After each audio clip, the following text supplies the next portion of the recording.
Sales এবং marketing যে কোনো ব্যবসার সাফল্যের দুটি অপরিহার্য স্তম্ভ। যদিও এই দুটি শব্দ প্রায়শই আমরা একই অর্থে ব্যবহার করে থাকি, কিন্তু প্রকৃতপক্ষে তাদের রোল, তাদের অবজেক্টিভ, তাদের স্ট্র্যাটেজি এগুলো একেবারেই আলাদা। মার্কেটিং বা বিপণন মূলত একটি পণ্যের চাহিদা তৈরি করে, ক্রেতাদের আকর্ষণ করে, আর সেল বা বিক্রয় সেই আকর্ষিত ক্রেতাদের প্রোডাক্টটি কেনার জন্যে প্রভাবিত করে। Together, they form a symbiotic relationship where marketing nurtures the leads and sales closes the deal. তাই আজকে এই ভিডিওতে আমরা সেলস এবং মার্কেটিং কিভাবে কাজ করে তা সহজভাবে ব্যাখ্যা করার চেষ্টা করব। প্রথমে আমরা চলে আসি যে সেলস কি।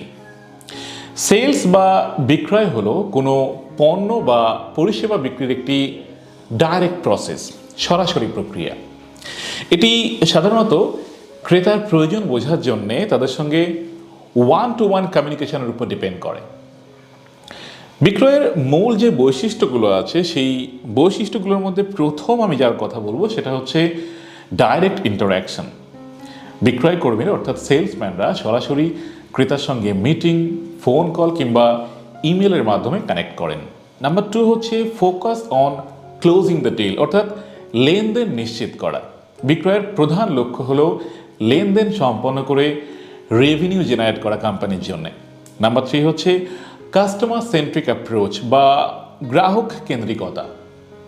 কি হয়, ক্রেতাদের নির্দিষ্ট সমস্যার সমাধান বা চাহিদা পূরণে গুরুত্ব দেওয়া হয় এই পদ্ধতির মাধ্যমে। এখন আমরা সেলসের একটা উদাহরণ দেওয়ার চেষ্টা করি, বিক্রয়ের একটা এক্সাম্পল দেওয়ার চেষ্টা করি। ধরা যাক একটি গাড়ির শোরুম, একজন গ্রাহক সেখানে একটি গাড়ি কেনার জন্য এসেছেন। সেলসম্যান অর্থাৎ বিক্রয় কর্মী গ্রাহকের বাজেট, তার নিড এবং পছন্দ সম্পর্কে জেনে উপযুক্ত একটি মডেল পরামর্শ দেন। পরে গাড়িটির ফিচার যেমন ফিউয়েল এফিসিয়েন্সি, ডিসকাউন্ট কিংবা অন্যান্য ফিচার তুলে ধরে তিনি গ্রাহককে গাড়ি কিনতে প্রভাবিত করেন। এবার আসি আমরা মার্কেটিং বা বিপণন কি সেই প্রসঙ্গে। বিপণন বা মার্কেটিং হলো পণ্য বা পরিষেবার চাহিদা তৈরি করা এবং তা প্রচারের একটা প্রক্রিয়া। এর লক্ষ্য হলো বৃহত্তর অডিয়েন্সের কাছে পৌঁছানো, ব্র্যান্ড সম্পর্কে একটা অ্যাওয়ারনেস বৃদ্ধি করা, সচেতনতা বৃদ্ধি করা এবং বিক্রয়ের জন্য সম্ভাব্য ক্রেতাদের আগ্রহী করা। বিপণনের মূল যে বৈশিষ্ট্যগুলো আছে তার মধ্যে প্রথমেই যেটা আছে সেটা হলো ক্রিয়েটিং অ্যাওয়ারনেস, অর্থাৎ সচেতনতা বৃদ্ধি, যেটা আমি আগেও বলেছি। অর্থাৎ সম্ভাব্য ক্রেতাদের মধ্যে পণ্য বা পরিষেবা সম্পর্কে একটা জানান দেওয়ার চেষ্টা, তাদেরকে জানানো। নাম্বার 2 হচ্ছে বিল্ডিং রিলেশনশিপ বা লক্ষ্যভিত্তিক যে অডিয়েন্স তাদের সঙ্গে বিশ্বাসযোগ্যতা বা আস্থা তৈরি করা। নাম্বার 3 হচ্ছে ইউজিং মাল্টিপল চ্যানেলস বা বিভিন্ন মাধ্যমের ব্যবহার, যেমন social media, Facebook, Instagram, Twitter, LinkedIn কিংবা আরও যে সোশ্যাল মিডিয়াগুলো আছে। ইমেল ক্যাম্পেইন করা, এসইও এবং প্রিন্ট বিজ্ঞাপন সহ বিভিন্ন পন্থায় বিপণনের চেষ্টা করা।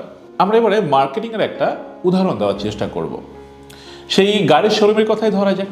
শোরুমের গ্রাহক শোরুমে যাওয়ার আগে হয়তো টেলিভিশন বা সোশ্যাল মিডিয়াতে বিজ্ঞাপন দেখেছেন, যেখানে গাড়িটির নতুন মডেল, বিশেষ অফার এবং সন্তুষ্ট গ্রাহকদের একটা ওপিনিয়ন তুলে ধরা হয়েছে। এই বিপণন প্রচেষ্টা গ্রাহকদের আগ্রহ সৃষ্টি করে এবং তাকে শোরুম পর্যন্ত নিয়ে আসে। Now we will talk about that sales এবং মার্কেটিং একসঙ্গে কিভাবে কাজ করে। সেলস বা বিক্রয় এবং বিপণন বা মার্কেটিং পৃথক কার্যপ্রক্রিয়া হলেও তাদের সঠিক সমন্বয়ে যে কোনো ব্যবসার সাফল্যের চাবিকাঠি, আমরা আগেও বলেছি।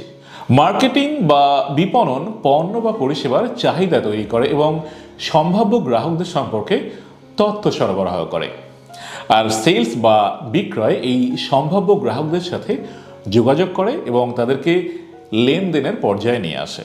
আমরা একটা এক্সাম্পল দেওয়ার চেষ্টা করব যেখান থেকে সেলস এবং মার্কেটিং যে একসঙ্গে কাজ করে সেটা আপনারা বুঝতে পারবেন। ধরা যাক একটি সফটওয়্যার কোম্পানি, তারা নতুন একটি প্রোডাক্ট লঞ্চ করেছে। তারা সোশ্যাল মিডিয়ায় বিজ্ঞাপন চালিয়ে ব্যবসার জন্য প্রজেক্ট ম্যানেজমেন্ট টুলের প্রয়োজনীয়তা তুলে ধরার চেষ্টা করছে। বিজ্ঞাপন দেখে যারা আগ্রহী দর্শক তারা ফ্রি ডেমোর জন্য সাইন আপ করেন।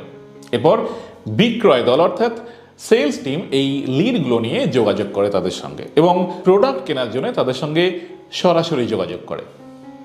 So this is the difference between sales and marketing. I hope that আমি আপনাদেরকে বোঝাতে পারলাম যে সেলস এবং মার্কেটিং কিভাবে কাজ করে।